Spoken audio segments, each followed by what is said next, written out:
সময় পেলে তোমাকে ডাকবো, তুমি বললে ও রাজি হবে, বইটা পেলে তোমাকে ফেরত দেব। এখন দেখাবো এই ধরনের সহজ বাংলা বাক্যগুলোকে কিভাবে তোমরা ইংলিশে বলবে।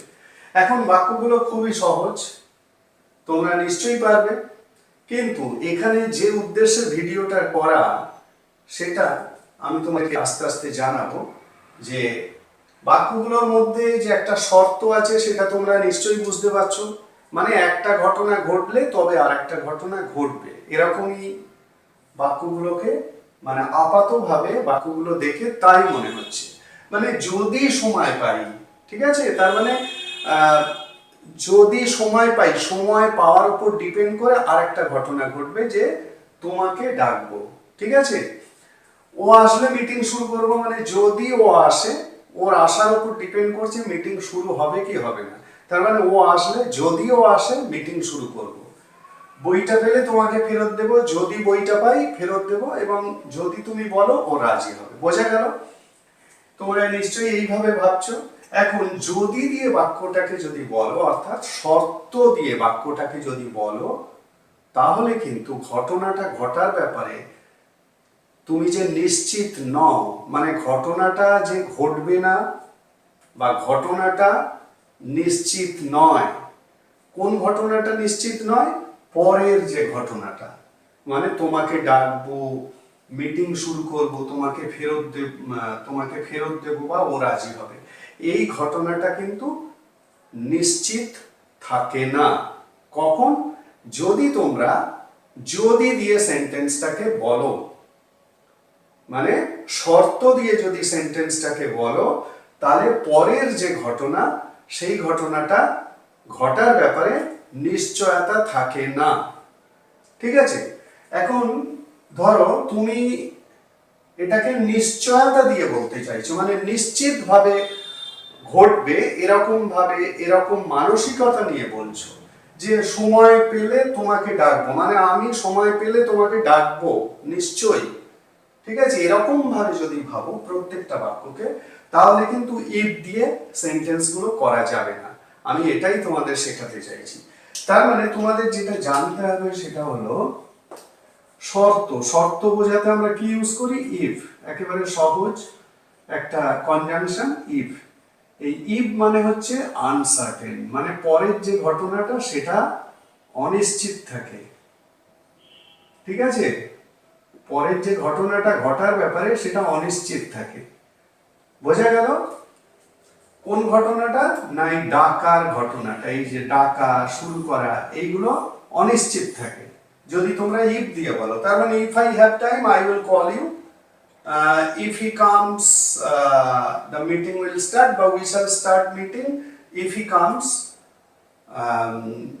I will return it if I find your book, এবং if you say he will agree, ঠিক আছে। তো এইভাবেই তোমরা যদি বলো, আমি যেভাবে বললাম এই বাক্যগুলোকে, চারটে বাক্যগুলোকে, তাহলে বুঝতে হবে যে তোমরা পরের যে ঘটনা সেই ঘটনাটা ঘটার ব্যাপারে নিশ্চিত নও, তার মানে পরের ঘটনাটা অনিশ্চিত। তো আমি কি বললাম? যে আমি এই পরের ঘটনাটা ঘটার ব্যাপারে নিশ্চিত হয়ে কথাটা বলতে চাই। তাহলে কি করব? তখন কিন্তু তোমাদেরকে ইফের বদলে হোয়েন ইউজ করতে হবে। ইফের বদলে হোয়েন ইউজ করতে হবে। হোয়েন দিয়ে আমরা সার্টেনটি বোঝাই, মানে ঘটনাটা ঘটবে এটাই বোঝাই। বোঝা গেল? তাহলে নিশ্চয়ই সেন্টেন্সগুলো সহজ হয়ে যাচ্ছে। তার মানে তোমরা যদি ভেবে নাও যে এই ঘটনাটা ঘটবে, এই ঘটনাটা ঘটবে, এই ঘটনাটা ঘটবে, এই ঘটনাটা, মানে নিশ্চিত হয়ে যদি ভাবো, তাহলে কিন্তু হোয়েন দিয়ে সেন্টেন্সগুলোকে তৈরি করবে। তো আমি এখানে সেইভাবেই তৈরি করছি যে আমি সময় পাবো এবং তোমাকে ডাকবো। তাহলে আমি বলবো যে আমি এইভাবেই সেন্টেন্সগুলো বলবো, I will call you, I will call you when I have time. When I have time.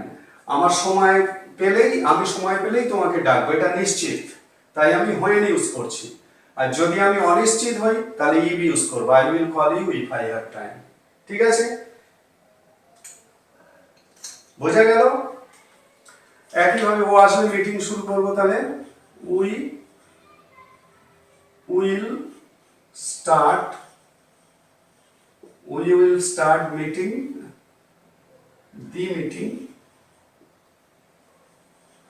we will start the meeting ও আসলে when he comes ঠিক আছে? বইটা পেলে তোমাকে ফেরত দেব। I will return it when I find your book তোমার বইটা পেলে আমি তোমাকে ফেরত দেব। ঠিক আছে? এইভাবেই বলা হচ্ছে। তুমি বললে ও রাজি হবে, আশা করি এতক্ষণে বুঝে গেছো কিভাবে বলতে হবে। ও রাজি হবে, হি উইল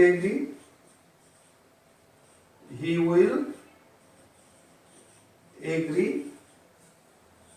তুমি বললে when you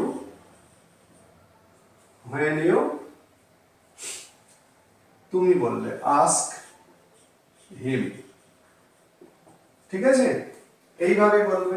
তার মানে এখান থেকে আমি যে জিনিসটা হাইলাইট করছি, মানে সবচেয়ে বেশি মনে রাখার জন্য, সেইটা হলো যদি তোমরা নিশ্চিতভাবে কোনো ঘটনা ঘটবে এরকম ভাবে ভেবে তোমরা যদি কোনো বাক্যকে বলতে চাও, তাহলে কিন্তু তোমরা when দিয়ে বলবে।